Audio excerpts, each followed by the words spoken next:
नमस्कार साथियों, मैं मनीष भारती संस्कृति आईएएस प्लेटफॉर्म पर आप सभी का स्वागत करता हूं। साथियों, भारत और चीन दो पड़ोसी देश जिनके बीच हमेशा ही संघर्ष रहा है, ये दोनों अरसे बाद अब एक साथ आते हुए दिख रहे हैं।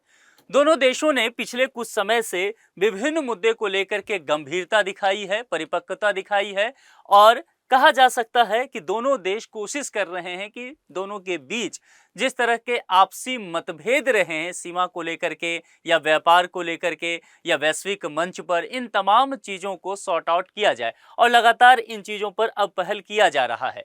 अब देखिए, यहाँ पर एक जो व्यापारिक मार्ग है उसको खोलने की बात की गई। आप जैसा कि जानते हैं कि पहले डोकलाम में जिस तरह से झड़प हुआ, उसके बाद गलवान घाटी में जिस तरह से झड़प हुआ, तो इस एरिया से जो व्यापार होता था, तिब्बत जो भेजे जाते थे सामान, आयात निर्यात जो होता था, वह पूरी तरह से बंद हो गया था। लेकिन दोनों देशों ने फिर से यहाँ पर 2020 के बाद इस पहल पर काम किया है और आप देख रहे हैं कि किस तरह से इस बात की शुरुआत की गई है कि तिब्बत के एरिया में फिर से व्यापार को आगे बढ़ाया जाए और इन तमाम चीज़ों को लेकर के आईटीबीपी के द्वारा जानकारी दिया गया, जिसमें एक महत्वपूर्ण बात पर चर्चा की गई है कि जो एंशियंट सिल्क रूट था, इसको एक बार फिर से ओपन किया गया है। और ये किधर ओपन हुआ है? तिब्बत की तरफ, यानी कि आप कह सकते हैं कि चाइना की तरफ इसे ओपन किया गया है। तो कुल मिलाकर के इंडिया चाइना ट्रेड जो है इसके माध्यम से आगे बढ़ता हुआ दिखेगा। आप जानते हैं कि जिस तरह से दोनों देशों के बीच में 2020 के बाद से ही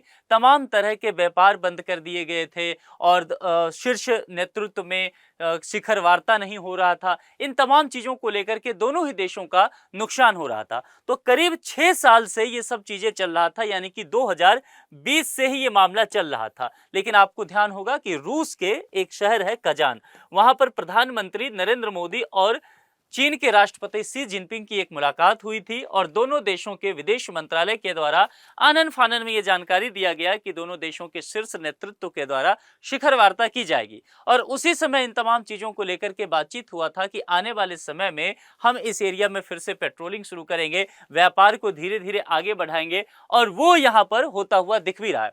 हाल के दिनों में पहली बार ऐसा हुआ कि चीन के विदेश मंत्रालय के द्वारा ये कहा गया, ये बयान दिया गया भारत को लेकर के और भारत सरकार से अपील की गई कि ये बात सच है कि चीन और भारत के बीच एलओसी के मुद्दे को लेकर के लगातार विवाद चलता रहता है, लाइन ऑफ एक्चुअल कंट्रोल। लेकिन चीन के विदेश मंत्रालय ने कहा कि एक तरफ सीमा विवाद को हम रखते हैं और दूसरी तरफ व्यापार को रखते हैं, यानी कि हमारे जो सीमा विवाद हैं इससे हम अपने व्यापार को प्रभावित नहीं होने देते हैं।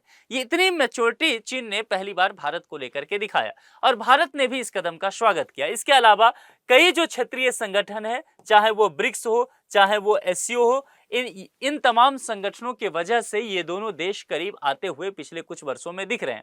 और जिस तरह से देखेंगे कि ट्रंप और अमेरिका दोनों को ही एक तरह से टारगेट कर रहा है और खास करके ब्रिक्स को टारगेट किया इन्होंने, ये भी एक वजह है कि दोनों देश करीब आते हुए दिख रहे हैं। तो कुल मिलाकर के यहां पर देखेंगे तो हिमाचल प्रदेश के जो सिपकी ला है, ये दर्रा, इसके माध्यम से सीमा व्यापार को दोबारा शुरू किया गया है और यह मार्ग भारत और तीन जो तिब्बत है उसके बीच शुरू होगा। यहाँ के जो स्थानीय लोग हैं इनकी आजीविका के लिए ये जो शिपकीला है ये बेहद महत्वपूर्ण था। यहाँ पर देखिए, ये जो आपको दिख रहा है ये एरिया शिपकीला है। तो यहाँ के जो स्थानीय आबादी हैं, जो कह सकते हैं तिब्बत के एक तरफ और इधर हिमाचल प्रदेश के, है ना, उस एरिया के तमाम स्थानीय लोगों के लिए ये अपने आप में बेहद महत्वपूर्ण क्षेत्र हो जाता था। इसके माध्यम से होने वाला व्यापार 2020 में भारत चीन सीमा तनाव और पूर्वी लद्दाख में सैन्य गतिरोध के बाद बंद कर दिया गया था, जिसे आप गलवान घाटी का गतिरोध के नाम से जाना जाता है। और उसके बाद धीरे धीरे ये शुरुआत फिर से होना शुरू हुआ है। ये जो आप बॉर्डर यहाँ पर रेड वाला दिख रहे हैं, दरअसल यही वो है जिसको LAC कहा जाता है। और इस पूरे एरिया में देखा जाए 1962 में जो इंडिया चाइना के बीच युद्ध हुआ था, तब से गतिरोध चल रहा है। हालांकि ये हिस्सा देखेंगे अगर, जो गिलगित बाल्टिस्तान का है ये भी भारत का है, लेकिन चाइना को पाकिस्तान ने 1963 में ये एरिया गिफ्ट कर दिया था, सक्षम वैली इसका नाम है। तो कुल मिलाकर के एरिया ये भी भारत का ही है, लेकिन फिलहाल ये चीन के कंट्रोल में है, जो कि पाकिस्तान ने उसे गिफ्ट किया था। तो तमाम ये इशू हैं जहां पर दोनों देशों के बीच विवाद चल रहा है। लेकिन यहाँ एक अच्छी बात है कि विवाद के बावजूद भी व्यापारिक मार्गों को खोला जा रहा है।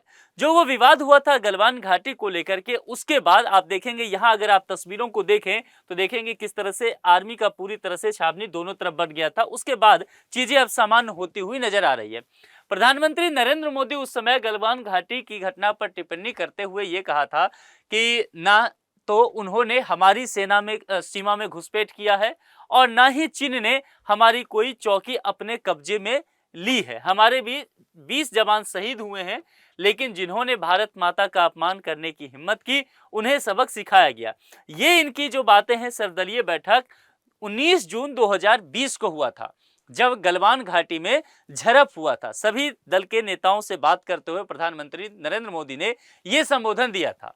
उधर अगर देखे जाए, राष्ट्रपति शी जिनपिंग का 2020 का संयुक्त राष्ट्र महासभा का एक संबोधन उसके बाद चर्चा में आया, जिसमें इन्होंने कहा कि हम कभी भी वर्चस्व विस्तार या प्रभाव क्षेत्र की तलाश नहीं करेंगे। हमारा किसी भी देश के साथ शीत युद्ध यानी कि कोल्ड वॉर की बात की जा रही है, या गर्म युद्ध यानी कि डायरेक्ट एक्शन की मिलिट्री ऑपरेशन की बात की जा रही है, यह छेड़ने का कोई इरादा नहीं है। हम संवाद यानी कि डायलॉग, बातचीत के माध्यम से मतभेद को कम करने और विवादों को सुलझाने का प्रयास करेंगे। यह भी बयान 2020 में ही आया। तो दोनों शीर्ष नेताओं ने जब ये बयान दिया, उसके बाद धीरे धीरे इस बात को लेकर के कोशिश किया गया था कि दोनों देशों के बीच जो है ट्रेड को बढ़ाया जाए, और यहाँ पर जो है बॉर्डर एरिया को कुछ हद तक खोला गया है। 6 साल बाद आपको ये ट्रेड होता हुआ फिर से दिखेगा।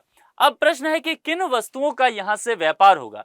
भारत की ओर से 72 श्रेणियों की वस्तुओं का यहां से निर्यात किया जाएगा, यानी कि कह सकते हैं चीन जो है, चीन भेजा जाएगा ये, और तिब्बत यानी कि चीन की ओर से 30 श्रेणियों की वस्तुओं का आयात होगा, यानी कि ये भारत आएगा। समय के साथ इस बात को लेकर के सहमति हुआ है कि व्यापारियों ने वस्तुओं की सूची किस तरह से बढ़ाएंगे, उस पर व्यापारी वर्ग जो है वो आगे चल करके विचार करेंगे। अब जो एंशिएंट सिल्क रूट की बात की जाती है, जरा उस पर नजर डालते हैं और उसका भारत के लिए क्या महत्व होता था या आज कैसे होने वाला है, इसको समझने की कोशिश करते हैं। देखिए, यहाँ चाइना है और यह एंशिएंट सिल्क रूट की शुरुआत देखेंगे तो चीन के ईस्ट से पूरे पूर्वी छोर से आपको नजर आएगा, और ये रेड लाइन जो दिखेगा मुख्य रूप से, और फिर ये एक तरह से चीन के अंदर इसका ब्रांच होता हुआ दिखेगा। ठीक है, तो ये इस तरह से होता हुआ ये जो एरिया जाएगा ये C5 कंट्री है, यानी कि सेंट्रल एरिया के ईस्ट के सेंट्रल एशिया के 5 देश, जिसमें आपको उज्बेकिस्तान नजर आएगा, तुर्कमेनिस्तान नजर आएगा, तजाकिस्तान है ना, किर्गिस्तान, ये तमाम देश जो है नजर आएंगे, अफगानिस्तान वगैरह भी वहां आप नीचे देख सकते हैं। तो यहां से इस एरिया से निकलते हुए ये सिल्क रूट जो है ये पहुंच जाता है मिडिल ईस्ट में, और मिडिल ईस्ट के तमाम देशों से होते हुए ये तुर्की होते हुए फिर ये यूरोप के तरफ, इटली के तरफ आगे बढ़ता है। तो कुल मिलाकर के ये सिल्क रूट जो देखेंगे, एक तरफ आप यहां देखें तो चीन के बिल्कुल पूरब से होते हुए तमाम देशों को साथ करते हुए यूरोप तक इसका कनेक्शन हुआ करता था, और इसी दरमियान देखेंगे तो इसका भारत में भी यहाँ जुड़ाव था। अब भारत में कैसे यहाँ जुड़ाव था, देखिए यहाँ से ये सिल्क रोड जब जाता था तो भारत के विभिन्न शहरों से होकर के ये गुजरता था। यहाँ से व्यापार जो है, भारत में मसाला वगैरह की जो व्यापार होता था या रेशमी वस्त्र वगैरह का, ये तमाम भारत में देखेंगे ये फैल गया था आगे चल करके, और यहाँ से जाकर के ये रूट आगे पकड़ लेता था। तो कुल मिलाकर के जो एंशिएंट सिल्क रूट की बात है, जिससे भारत को काफी फायदा होता था, एक बार फिर से यहाँ पर ओपन होता हुआ नजर आ रहा है, और उम्मीद किया जा रहा है कि आने वाले समय में भारत और चीन के बीच व्यापार और बढ़ेगा, और इस एंशिएंट सिल्क रूट के ओपन हो जाने से भारत और चीन दोनों के व्यापारी वर्ग जो हैं और स्थानीय लोग, इनको भी फायदा होता हुआ दिखेगा। एक प्रश्न यहाँ पर है जिसका जवाब आपको कमेंट बॉक्स में लिख करके देना है। आप बताइए कि क्या इस एंशिएंट सिल्क रूट के माध्यम से दोनों देशों के बीच संबंध बेहतर हो सकते हैं या नहीं? क्या ये सॉफ्ट पावर का काम करेगा, और क्या चीन पर भारत को भरोसा करना चाहिए? आपके जो भी विचार हैं तर्क के साथ कमेंट बॉक्स में लिख करके जरूर बताएं। आज के लिए इतना ही। जुड़ने के लिए आप सभी का बहुत बहुत शुक्रिया। चैनल को सब्सक्राइब ना किए हों तो सब्सक्राइब जरूर कर लें। Thank you so much.